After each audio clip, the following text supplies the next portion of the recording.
La réalité du retour de vacances, avoir fait les courses et devoir les ranger. Vous voyez, je vous ai écouté, j'utilise plus l'IA pour, mes miniatures, j'utilise Canva. Voilà, vous serez content, j'arrête avec l'IA. De toute façon, ça ne ressemblait absolument pas à ma tête, c'était ridicule. Les bagages sont rangés, les courses sont arrivées, l'appartement est rangé. Je vais tourner 2 vidéos aujourd'hui, sachant que je dois faire une vidéo qui est assez importante pour moi, qui va pas marcher, je pense, mais c'est pas grave. Mais je voudrais vous parler de 10 personnages LGBT qui me tiennent vraiment à cœur et pour pas qu'on les oublie, et voilà, pour vous faire une petite vidéo un peu, historique, j'espère pas trop chiante. Je vais essayer de le faire un peu dynamique et je vais faire une autre vidéo beaucoup plus marrante. Je vous ai demandé les préjugés que vous avez sur moi. J'avais fait cette vidéo il y a 6 ans, donc je trouvais intéressant de la refaire maintenant et il y a eu des trucs, vraiment très marrants, donc je vais me poser pour filmer cette vidéo-là aussi. Je sais que mon problème sur YouTube, c'est la régularité, donc en fait, si j'ai plein de vidéos d'avance, eh bien, j'ai moins de chances de louper un dimanche. Sachant que maintenant je vais essayer de poster le mercredi matin et le dimanche matin. Voilà, donc à 6 heures le mercredi matin et à 6 heures le dimanche matin. Mais je vais rester chez moi aujourd'hui tranquille,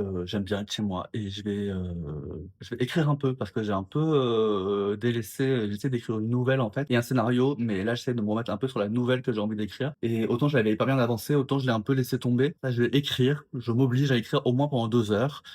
Tourner les vidéos, ça va me prendre aussi 2 heures et je vais essayer de vous prendre un petit peu, aujourd'hui pour vlogger, quoi. À tout à l'heure! Vous voyez ce que ça donne l'IA? Alors, la miniature est assez jolie, je trouve, mais on dirait que j'ai 20 ans. Je n'ai plus du tout cette tête-là. Donc, ce que je vais faire, c'est que je vais enlever ma tête et mettre une photo de moi sur Canva, de maintenant tout de suite. Voilà, comme ça sera un peu plus réaliste. Mais c'est vrai que c'est pratique, ça vous fait un truc joli, assez facilement, mais ils ont un problème avec les visages.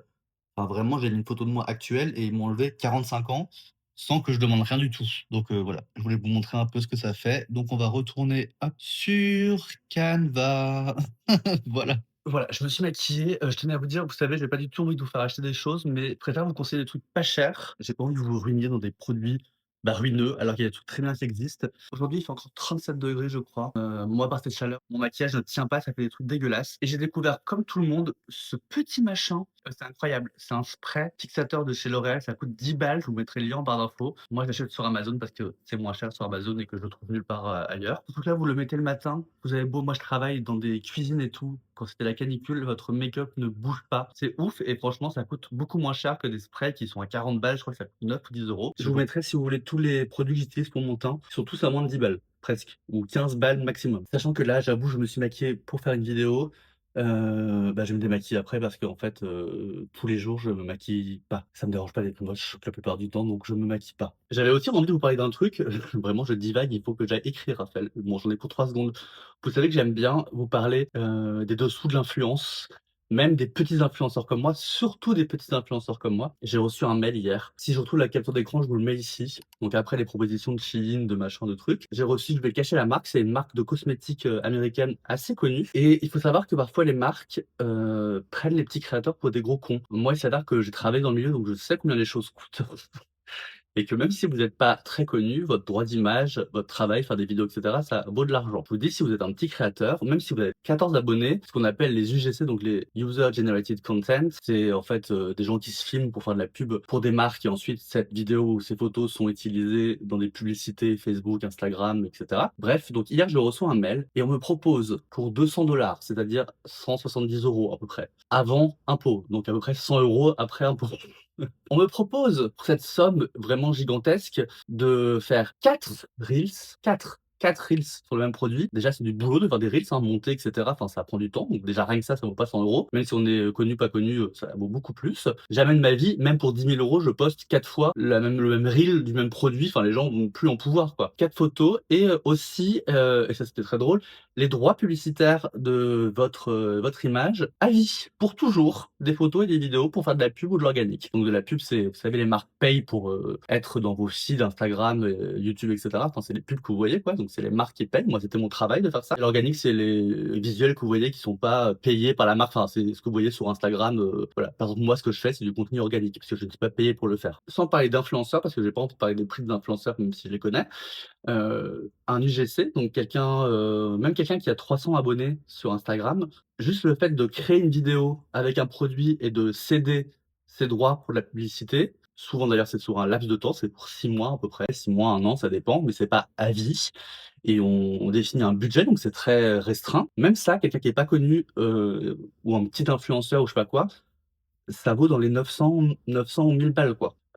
Et c'est pas très cher payé, sachant le fric que se font les marques avec ces contenus-là, parce que vous vous doutez bien que faire ces contenus par un influenceur ou quelqu'un qui fait de l'UGC, c'est beaucoup moins cher. Une marque, sinon, elle doit faire des shootings et cetera. Pour 100 balles, donc je vais pas faire la division, mais ça fait genre 10 € le contenu. Et ce qui m'énerve, et moi, évidemment, j'ai pas répondu, j'ai supprimé le truc, directement, mais je suis sûr qu'il y a des gens qui acceptent, alors que en fait, tout travail mérite salaire. 170 balles, bah ouais, c'est pas mal, voilà. Mais en fait, tourner 4 reels, les monter, faire des photos, les poster, donner ses droits à l'image, c'est du temps, c'est du travail et ça vaut de l'argent. Donc vous laissez pas faire. Voilà, il y a pas de raison que les gens se fassent entuber. Voilà, c'était mon petit bon, c'est pas un coup de gueule, hein, c'était ma petite parenthèse. Maintenant vraiment, je vais tourner mes vidéos et aller écrire. Je vous embrasse. J'ai Bon tourné voilà. ma vidéo, donc pas des accusations, des préjugés qu'on a sur moi. Je vous la mettrai en barre d'infos si elle est déjà sortie. C'était très drôle, j'ai eu des questions vraiment très bizarres. Bah, j'allais dire: «Je vais au cinéma», mais non, je peux pas aller au cinéma, j'aurais pas le temps. Donc j'irai peut-être mardi après-midi. Voir évidemment Soudain par le réalisateur de Drive My Car et avec l'amour de ma vie, Virginie Fira. Bon, je viens vous parler d'un truc qui est pas hyper drôle, je suis, juste à côté de mon travail là. Je sors du travail, il est, 15:00. Je me suis fait agresser ce matin en allant au travail, donc il était 10 heures du matin. Je sais pas si je devais en parler ou pas parce que je suis encore pas super bien. Je tremble encore un peu, mais je trouve ça important d'en parler. En gros, ce matin, je vais au travail. Dans un quartier, bobo de Paris, hein, pas du tout un quartier craignos, enfin, quand bien même, mais voilà. Je marche dans la rue et il y a un mec qui marche devant moi et qui me rentre dedans, mais vraiment qui me rentre dedans, et qui me fait mal, quoi. Ça se voyait qu'il avait pas fait exprès de me rentrer dedans, il avait fait exprès de me rentrer dedans et il me fait mal. Moi, je me retourne et je dis genre: «Pardon?» Enfin, j'avais envie qu'il s'excuse, j'étais là: «Ça va? Enfin, je te dérange pas?» Et là, le mec arrive, enfin, le mec me regarde, se retourne et me dit: «Tu un gros». Vous voyez le mot? Tu un gros PD, on va le dire, voilà, je sais pas ce qu'en fera YouTube. Il me dit: «Tu un gros PD». Je le regarde, je dis: «Pardon?» Il me dit: «Tu PD, hein, tu PD, hein». Il commence à s'énerver et tout. Je me dis: «Putain, qu'est-ce qui va arriver et tout?» Moi, évidemment, je vais pas ne pas dire que je suis gay, donc je lui réponds: «Oui, oui, je suis homosexuel et c'est quoi le problème? Qu'est-ce que je viens faire ici?» Voilà, enfin, j'essaie de rester calme et il me dit: «Ouais, je savais, tu PD, machin» et il commence à s'approcher vers moi et il me plaque contre, une sorte de enfin, contre le mur, quoi. Enfin, c'était pas loin d'ici, c'était une petite rue. Il se met devant moi et là, il commence à me regarder et il me dit, «Tu veux me la hein, tu veux me la hein, tu ça, hein, tu ça?» Et là, je le regarde et je lui dis, mais je me dis: «Mais putain, je vais me prendre une baigne, le mec fait 1,90 m, je sais qu'est-ce que je fais, quoi?» Mon père m'a toujours appris qu'il fallait jamais montrer qu'on a peur, donc j'essaie de ne pas montrer que j'ai peur, de pas me démonter. Je lui dis: «Écoute mec, laisse-moi tranquille, je vais travailler, je suis juste à côté, qu'est-ce que tu veux? Laisse-moi aller travailler, laisse-moi tranquille, quoi». Et il me frappait pas, mais il me tenait contre le mur et je savais pas quoi faire et il continuait, en plus il se touchait. J'ai eu très peur, il y avait plein de gens dans la rue, évidemment personne n'a bougé. Donc j'étais là, le mec va sortir un couteau, je sais pas, enfin, j'essaie de rester calme et tout, mais je vous le dis, j'ai encore peur, quoi. Bref, j'avais lu un truc qu'en fait, quand il y a plein de gens autour de vous et que vous faites agresser, les gens globalement ne font rien malheureusement parce qu'ils se sentent pas concernés et ils pensent que quelqu'un d'autre va réagir à leur place. Donc en fait, ce qu'il faut faire, c'est désigner quelqu'un et dire: «Vous là, monsieur, madame, s'il vous plaît, venez m'aider». Et si vous désignez quelqu'un, sauf si vous tombez sur un gros con, a priori, il va pas pouvoir se défiler et donc il va venir vous aider. Donc c'est ce que j'ai fait, j'ai dit à quelqu'un dans la rue: «S'il vous plaît, venez m'aider». Un mec baraque aussi qui est venu, qui allait voir le mec, qui lui a dit: «C'est quoi le problème?» Machin. Le mec qui m'agresse lui dit: «Non, non, je le connais et tout». Moi, je dis: «Non, non, je le connais pas monsieur, s'il vous plaît, il me pose problème, enfin, je le connais pas, quoi». Donc les 2 mecs commencent, à se parler, je sais pas quoi. Le mec qui m'agresse, se casse et je remercie évidemment le mec qui m'a aidé. Et je vais au travail et je dis rien parce que, je sais pas, je suis entre la colère et la peur, enfin, ça aurait pu très mal finir. Je sais pas quoi faire, quoi. Vous voulez que je fasse quoi? J'ai pas allé porter plainte, au commissariat, pour dire: «Il y a un mec que je connais pas dans la rue, d'un mètre 90 qui m'a agressé, qu'est-ce que vous voulez? On va jamais le retrouver». Enfin, peut-être que je suis con et je devrais pour le principe, mais je vais pas passer mon après-midi au commissariat pour ça. Donc je sais pas, là, je suis un peu, je vais aller me poser, j'ai essayé de pas trop penser à ça. Je trouvais que c'était important de vous en parler sur YouTube, donc je le fais. Voilà, ça arrive toujours, à Paris en 2026 à 10 heures de l'après-midi et ça aurait pu très mal finir et heureusement que cette personne est venue m'aider. Voilà, ça aurait pu finir beaucoup plus mal, mais je suis très énervé et ça faisait longtemps que ça m'était pas arrivé, donc je suis un peu perdu, quoi. Voilà, bon, je vais aller, continuer mes occupations, de journée. Je vais me calmer, faire un truc sympa et ça ira mieux, un peu plus tard, quoi. Je vous embrasse, on se retrouve, plus tard. Je vais donc au Palais Royal, dans le café le plus mignon de Paris. Je crois que c'est mon endroit préféré de tout Paris. Voilà, donc je viens très souvent ici et j'adore et en ce moment, il y a personne. Tout le monde connaît les colonnes de Buren, mais c'est pas ça que je trouve le plus beau. Le plus beau, c'est le jardin qui est là-bas.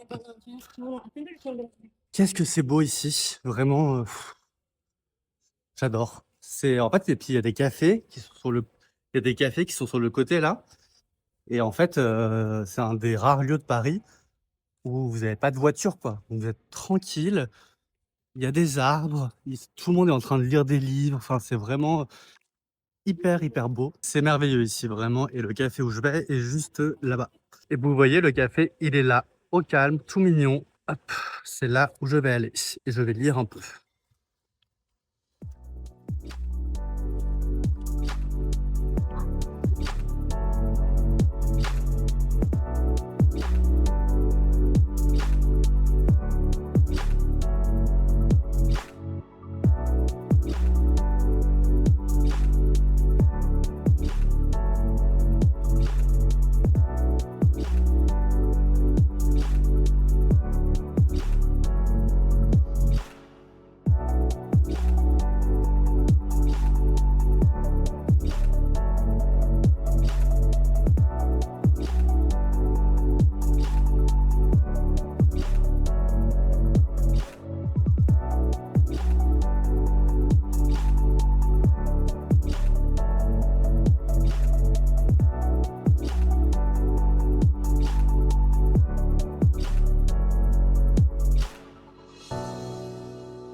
Hello à tous, j'espère que vous allez bien. Je suis encore dans un café parisien, mais je vais travailler dans à peu près 10 minutes. Je voulais commencer cette journée pas pour dire bonjour. J'espère que vous allez bien comme d'habitude. Aujourd'hui, je suis hyper content parce que je vais enfin aller voir le film Soudain. Je me souviens jamais du nom du réalisateur, mais c'est le réalisateur de Drive My Car, qui est un chef-d'œuvre absolu, donc j'ai extrêmement hâte. Donc moi j'ai un peu du mal avec les films qui durent très longtemps. Déjà 2 heures, je trouve ça long. Mais alors 3h30, bon, j'espère que ça va être extraordinaire et que ça va passer, voilà, que je vais pas avoir le temps passé. Mais voilà, ça fait longtemps que j'ai pas été aussi excité de voir un film. Donc j'ai hâte de faire ça. Donc juste après le travail, pouf, je vais au cinéma pour 4 heures à peu près, parce qu'avec les pubs et tout, ça va durer 4 heures.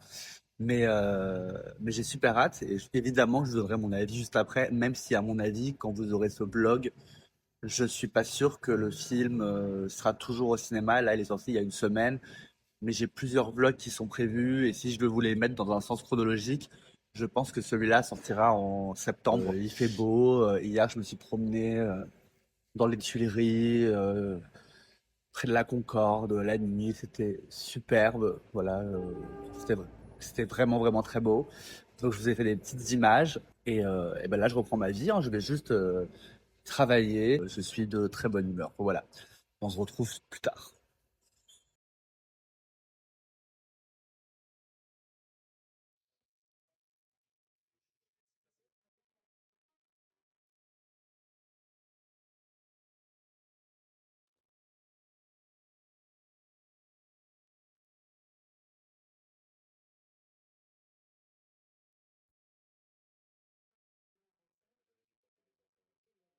On est 2 jours après, le plan d'avant, où je suis allé voir le film Soudain. Mais là, je vous fais quand même un petit retour. Écoutez, c'est un chef-d'œuvre et je dis ça très rarement. Il y a beaucoup de films qui me marquent, que j'aime beaucoup, mais je considère rarement les films comme des chefs-d'œuvre et là, c'est extraordinaire. C'est un film d'une bonté humaine incommensurable. C'est beau, c'est exigeant, c'est intelligent, c'est extrêmement bien joué par les 2 actrices, mais vraiment c'est impressionnant à quel point c'est bien joué. C'est sans doute le meilleur rôle de Virginie Fira, que j'adore. Mais même sans ça, sa coéquipière est aussi, incroyable, Tao, je crois qu'elle s'appelle. Le film est vraiment, j'ai pleuré, je pleure jamais. J'ai pleuré alors que c'est même pas vraiment triste comme film, c'est juste beau. Très rapidement, c'est l'histoire de 2 femmes, enfin de la rencontre de 2 femmes, une directrice d'EHPAD qui essaye de tenir son EHPAD de façon humaine et tout le film va tenir autour de ça. Comment on respecte les gens, comment on s'occupe des gens, comment on leur parle et comment on se bat contre un capitalisme qui a un peu tout foutu en l'air dans une société et donc les vieilles personnes, les EHPAD, effectivement, c'est quelque chose qui coûte cher, qui ne rapporte plus d'argent. C'est tout ce que j'aime sur les relations humaines, c'est plein de douceur. C'est sublime. C'est une critique du capitalisme, mais de façon très, encore une fois, intelligente et douce. Ça n'attaque personne, juste ça pose des bonnes questions de l'importance des choses qui ne sont pas productives, qui ne rapportent pas d'argent et qui sont pourtant essentielles dans la vie des êtres humains. J'ai vraiment adoré. Alors oui, ça dure 3h45, c'est en franco-japonais, je sais que ça va rebuter certaines personnes. Même moi, 3h45, j'avais très peur, je trouvais ça un peu long quand même. Je les ai pas vus passer tellement c'est beau, c'est doux, c'est bien joué, c'est bien réalisé, c'est vraiment, vraiment très beau. Si vous aimez les films qui parlent de l'humain, des relations humaines, de la douceur, de bien traiter les autres, de se battre contre le fait de toujours faire tout pour faire de l'argent, pour être productif, pour, voilà, l'importance, voilà, de ces moments gratuits, en fait, de ces moments, qui sont juste là pour, traiter les autres comme des vrais êtres humains. Je vous conseille très, très fortement d'aller voir ce film. C'est, voilà, c'est sublime. Je vais pas me répéter, je pense que vous avez compris. Je vais terminer ce vlog ici. Il est très tôt. J'ai évidemment un café pour changer et on se retrouve très vite pour un prochain vlog. Je vous embrasse.